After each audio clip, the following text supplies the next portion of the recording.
This is your first Christmas here in Jacksonville. Just how are you going to be celebrating? Obviously, in the midst of the season too. Yeah, I've done Florida for Christmas a lot actually. Since my dad moved to Florida, like when I was in college, we got a place in Florida for down in Rotunda West. It was like down in Port Charlotte, Englewood area, and so I've done Florida for a long time. Around Christmas time, and different than the Northeast for sure. But no, I love it.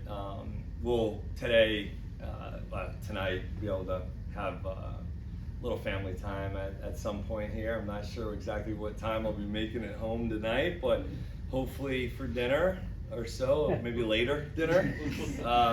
But then tomorrow we kind of bumped everything back for the staff and the players, and be able to have Christmas morning with their families, and then come in around, I think 11, so 12, and do a smaller portion.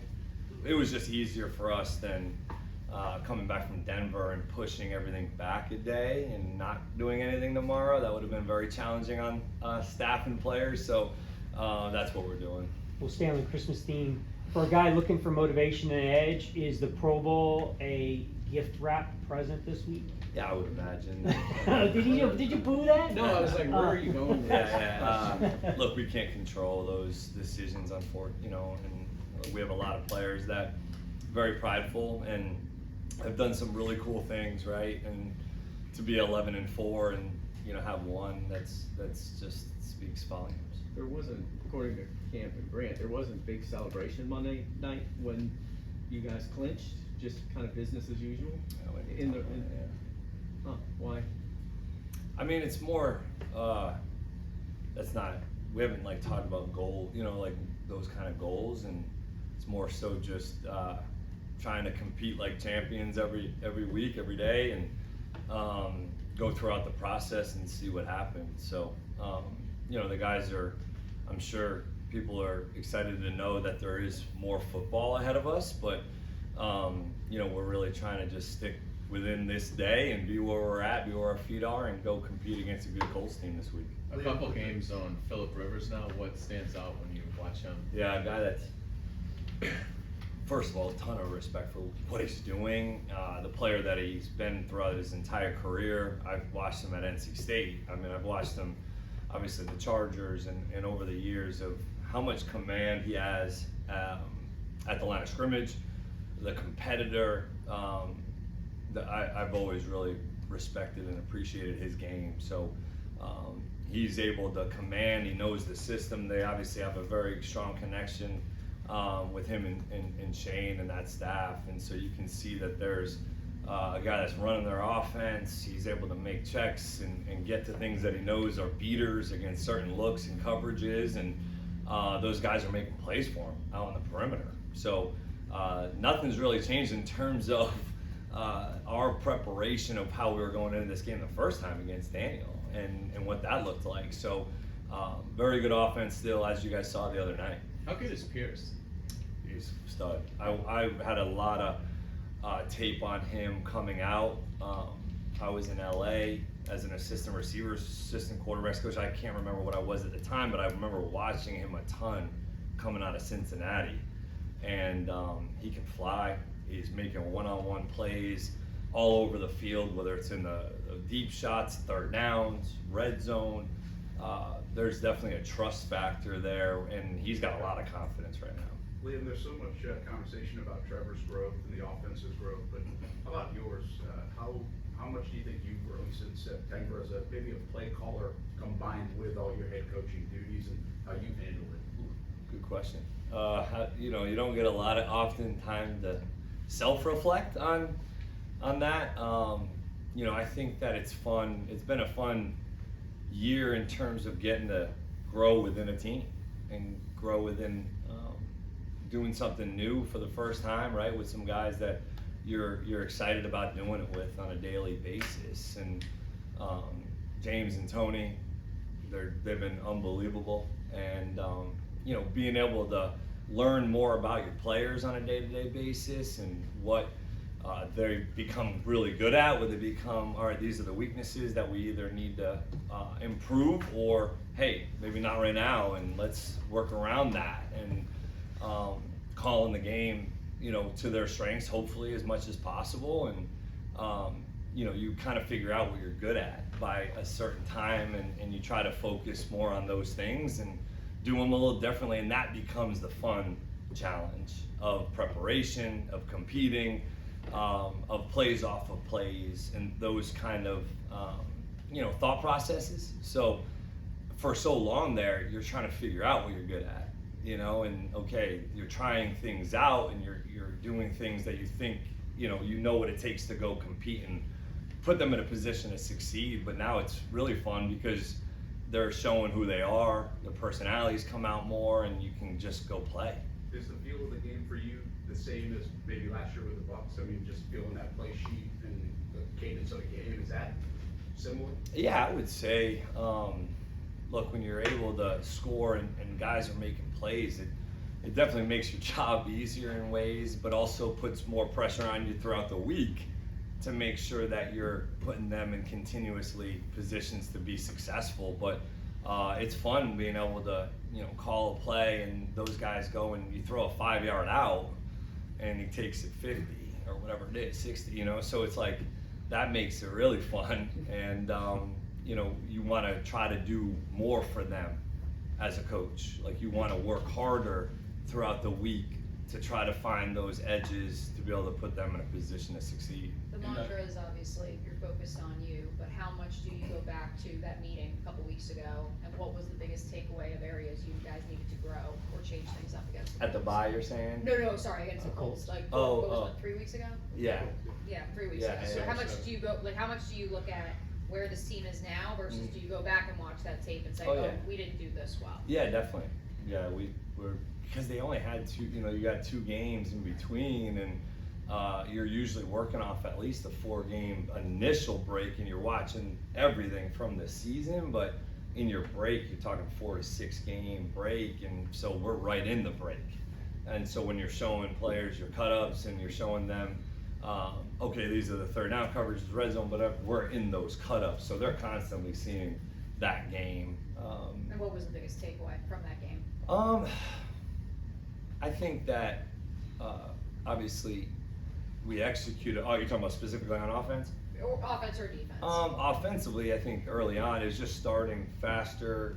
We started fast. We moved it all right. We had a good first drive going. We just faltered there on that drive, and then the complementary football showed up again, where we get the turnover, score, boom, now we're rolling, and we've seen that movie a few times, and so that's a good thing. But offensively, specifically, just sustaining early on, like struggled obviously the other day against Denver to get going on those first 2 drives. Credit them as well for playing good defense, but I think that's something we got to look at, making sure that we start fast, especially going on the road, knowing that they've been able to start fast a little bit as a team all year, and with Phillip playing quarterback now. So, and then defensively, I thought we stopped the run really well and played the run very well, and that's something we got to do again this week, and do a great job in the back end. Do you like the fact that the Texans game is Saturday, so you could actually hit that game on Sunday knowing, hey, if we win, if the Texans lose and you guys win, No. Okay. Don't care where they're playing. Trevor's running ability is been on display all year, but it seems like lately it's been even more effective. What do you like about Trevor as a runner?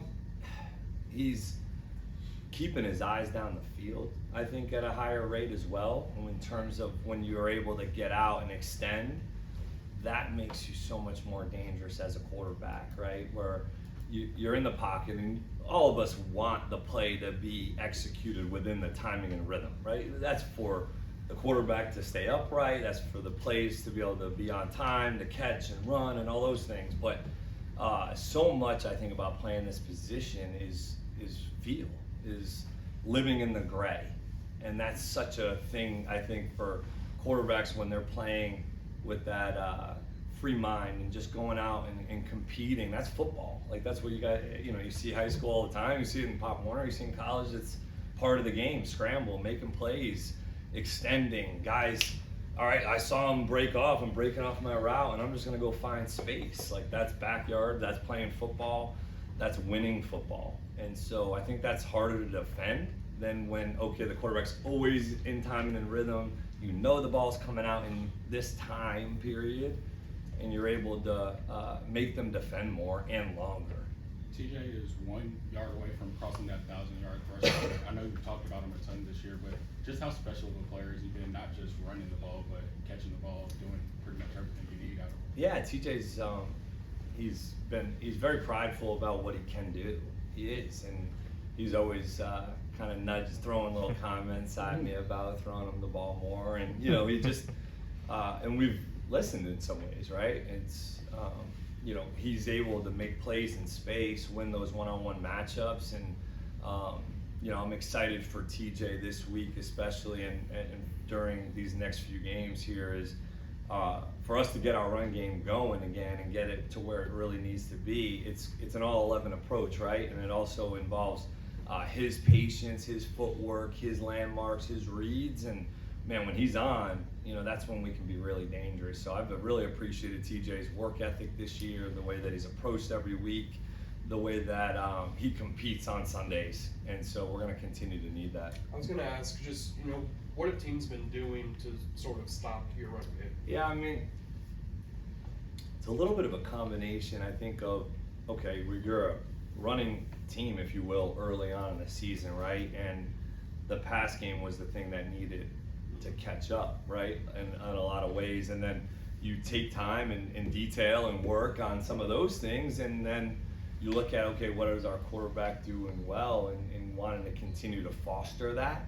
And early on, we were seeing probably a little bit more single high because we were running it more, and a little bit more man coverage, which now you're saying as a coach, well, they got one more than we really want to have to block. Let's try to throw it. As we start to maybe do that better and see maybe a little bit more honest coverages and structures, then we've got to make sure we pick and choose the right spots to be able to get those off. But we also have to sustain blocks longer at the first and second level. We've got to finish better. We also need to block well on the perimeter, which I think our wideouts did a really nice job last week of actually blocking on the perimeter. But those are those things that it's not just one guy and it's not just one play or scheme. It's okay, making sure that you're trying to run it versus shell if you can, but man, they got an extra hat in there. Who cares? We got to make a miss. We got to make a block, whatever it is. I think it just, sometimes it's this, but for us to really go where we need to go, that needs to balance out.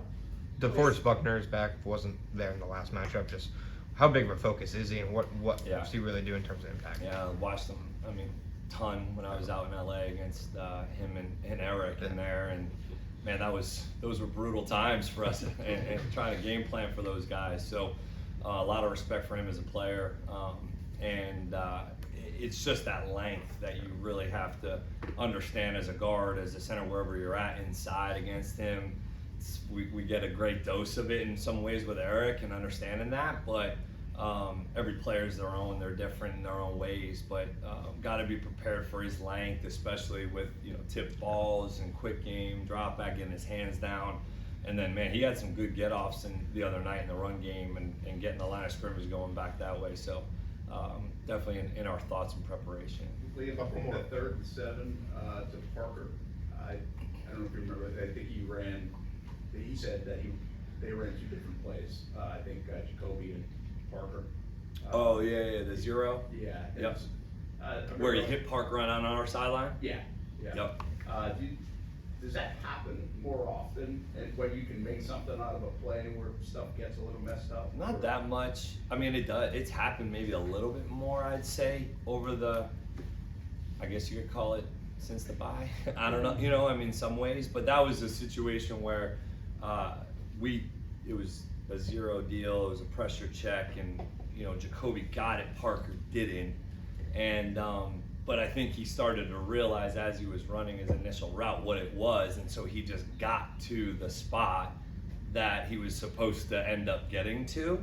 So that's cool to see, you know. So it's like, all right, guys, hey, we need to get the check, all right? But great, great being a football player and getting to the right spot and the quarterback trusting that you're going to be in the right spot. And that's cool. It's cool to see. So it allows us to keep coaching. And, it was loud, it was all that, and that's great learning experience for us. Okay, yeah, how is our hand signal, where are we at with that, the communication, echoing it as you get it, whatever it is, we can coach off of it. But great to see guys going out and making plays. I know you're focused on the Colts this week, obviously, but when you look big picture just for a second, have you had a moment, even a half a second, pinch yourself moment to think, man, first year as a head coach, I've taken this team to the playoffs? Haven't had a ton of that time to reflect on. I'm proud of this team. I'm proud of how we're trying to do things for sure, and the guys make it really fun. So that's the fun part about being a coach or a teacher, is when you see the people that you're working with improve. That's fulfilling for sure. So it's a fun group to be around. Top 3 Christmas movies. Oh.